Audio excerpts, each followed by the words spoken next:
हम 7 उपवर्गीयकरण की मांग श्री हरिभाऊ राठौर जी के नेतृत्व में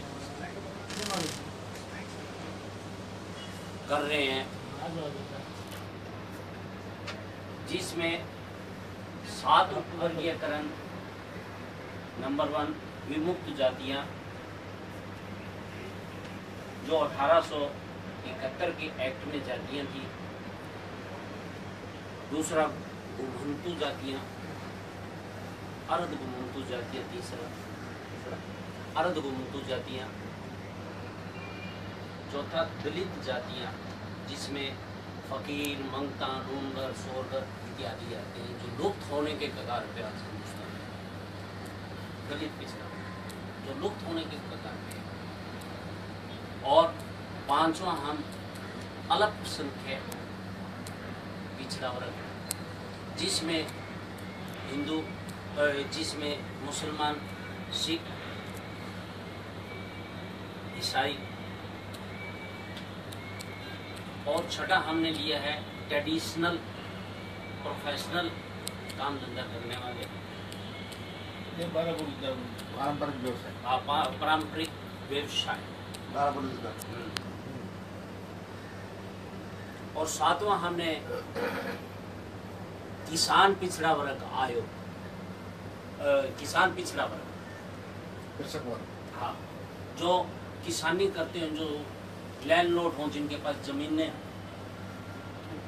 तो हमारे ये 7 उपवर्गीयकरण के लिए हम विभिन्न प्रदेशों में ज्ञापन दिया। हरियाणा, पंजाब, राजस्थान, मध्य प्रदेश, गुजरात। जैसा कि हमें हमेशा गाइडलाइंस मिलती रही श्री हरिभाऊ राठौर जी के नेतृत्व में, और समरसता अभियान के तहत, कि भी एक समाज में समरसता आ सके, सभी जातियों को आरक्षण का हक मिल सके समान रूप से।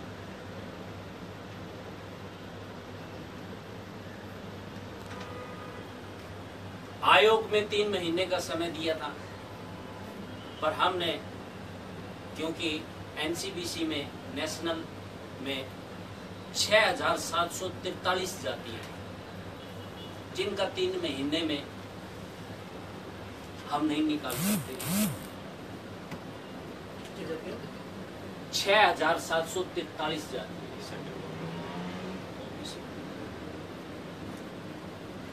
तो जिनका 3 महीने में हम नहीं कर सकते, तो हमारी सबसे पहली जो मांग थी वो ये थी कि आयोग का समय बढ़ाया जाए। तो हम बहुत धन्यवाद करते हैं कि इन्होंने आयोग का समय बढ़ा दिया। अब रह गई बात उपवर्गीयकरण की, कि भी 7 उपवर्गीयकरण करो। 2011 की जो जनगणना है उसको लेकर नए की 27% को ली, और इसके साथ राज्य की भी सूचियां जोड़ो। केंद्र की नहीं है, राज्य की सूचियां इसलिए जोड़ो कि कई राज्यों में ऐसी जातियां हैं जो सेंटर में नहीं है, जिससे सैकड़ों जातियां, जो नया बिल लाने जा रहे हैं जिसमें सैकड़ों जातियां बाहर हो जाएगी। और उसके बाद हम मांग रहे हैं, हम नहीं मांग रहे हैं, सरकार कह रही मांगो आप, जो 2017 का जो बिल ला रहे हैं, जिसकी सिलेक्ट कमेटी में साहब हरिभाऊ राठौर जी पेश हुए थे, उसमें स्टेट की जितनी, राज्य की जितनी पावर है वो छीन रहे हैं। अगर राज्य को कोई काम करना भी पड़ेगा तो नेशनल बैकवर्ड कमीशन से परमिशन लेके किसी बड़ी परियोजना की जब ही सरकार विकास कर सकती है राज्य की, उसको पहले परमिशन लेना पड़ेगा नेशनल बैकवर्ड से। अब दूसरा, सारी पावर पार्लियामेंट को दे दी। किसी जाति को जोड़ना और निकालना सारी पावर पार्लियामेंट को दे दी, एनसीपीसी को नहीं दी। नेशनल बैकवर्ड कमीशन के पास पावर नहीं है, सिर्फ पावर है तो उनको रिकमेंड करने की पावर है। किसी जाति को जोड़ना निकालना सारी पावर पार्लियामेंट के पास है। अब पार्लियामेंट के पास पावर है तो उसमें पार्लियामेंट में हमारा कोई वकील तो पैरवाई करने के लिए होना चाहिए। जब तक हमें यह राजनीतिक आरक्षण नहीं मिलेगा एससी और एसटी की बेस पे, जब तक लोकसभा और विधानसभा में, क्यों पंचायत में दे रखा है, सारी स्टेटों में दिया हुआ है, तो जब तक इन जातियों का उद्धार नहीं हो सकता। आज डीएनटी की जितनी भी जातियां हैं उन तक आरक्षण नहीं पहुंचा है जिनको मिलना चाहिए था। तो ये ज्ञापन हम राष्ट्रपति महोदय, प्रधानमंत्री और जी रोहिणी आयोग को स्थानीय कलेक्टर के माध्यम से हम दे रहे हैं।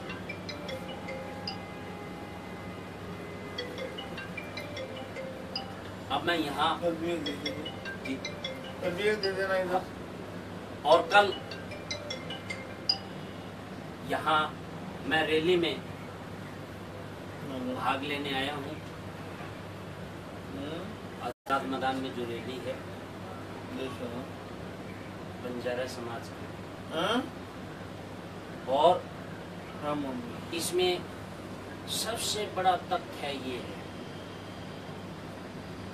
कि आरक्षण का जो उपवर्गीकरण ये कर रहे हैं, ये कहते हैं कि 2 में कर दो, 4 में कर दो। अब 2 का हमारे पास हरियाणा की लेटेस्ट रिपोर्ट आई जिसमें कुछ ही जातियों का उस आरक्षण का लाभ उठा रहे हैं।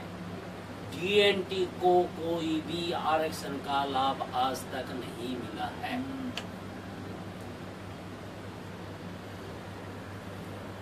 और डीएनटी को जब तक लाभ नहीं मिलेगा तो इस आरक्षण का कोई ही मूल होगा। बाबा साहब ने डीएनटी के लिए, पिछड़ा वर्ग के लिए ही आरक्षण संविधान में दिया। तो मेरी आपसे बड़ी गुजारिश है कि भी आप जैसे आप सहयोग दे रहे हो वैसे ही, और मुझे पूरे हिंदुस्तान में जहाँ जाना हूँ, अब दक्षिण में है, दक्षिण में ये हमारा हरिबाबू राठौर जी, यहाँ के विधायक प्रकाश जी, और राजस्थान से मान सिंह जी, और ये सभी हमारी टीम डीएनटी के लिए हम लोग अलग अलग नॉर्थ में और साउथ में इस मुहिम को चला रहे हैं। हम बोला आप बोला चला रहे हैं। तो अब मैं पूर्व सांसद और हमारे यहाँ के आमदार, हमारे मार्गदर्शक और डीएनटी एक ओबीसी के एक स्तंभ के रूप में जो कार्य कर रहे हैं 40 सालों से, मैं उनसे निवेदन करूंगा वो आपसे उसके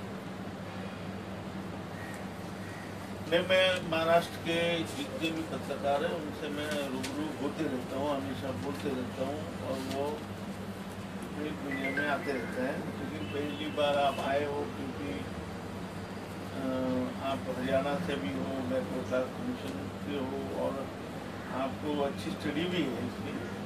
तो मेरे मुँह से जो बात जाती है उसमें जाती है, लेकिन आपके मुँह से हम सुनना चाहते थे कि कहाँ तक हम सही चल रहे हैं। तो मुझे लगता है कि जो जस्टिस त्रिवेदी आयोग बनाया सरकार ने, वो बहुत सही काम कर रहा है।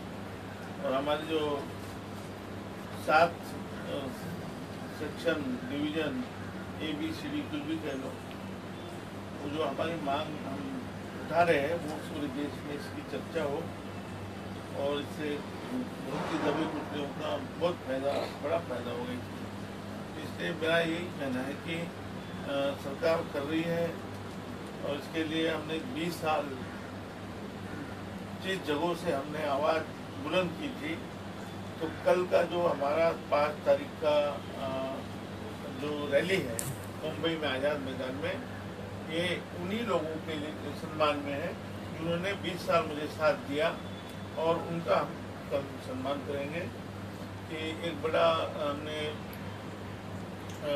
यूँ समझो कि आधा से ज़्यादा हासिल कर लिया है जो मेन हमारी मांग थी। और उसके लिए बस उसी जगह 5 तारीख को 5 जनवरी आज़ाद मैदान मुंबई में इन्होंने जो रैली की, जो आपके सामने लोग दिख रहे हैं, कल भी आएंगे कुछ अपने बासिंदे जिन्होंने 20 साल तक और मेरा साथ दिया, इसके लिए ये रैली में कल बात करेंगे। लेकिन मैं देशवासियों को बताना चाहता हूँ कि अच्छा माहौल बन रहा है देश में और सब डिवीज़न के साथ में हम सब कैटेगराइजेशन कर रहे हैं, साथ की मांग कर रहे हैं, तो जिसे हमने एक सूट पे दे दिए हैं, तो इसके साथ सभी ने जुड़ जाना चाहिए बस। और हरियाणा में तो काफ़ी आपने काम किया है और जगह जगह अपने डीएम को भी अपने दे दिया। हम भी कल सरकार की मांग।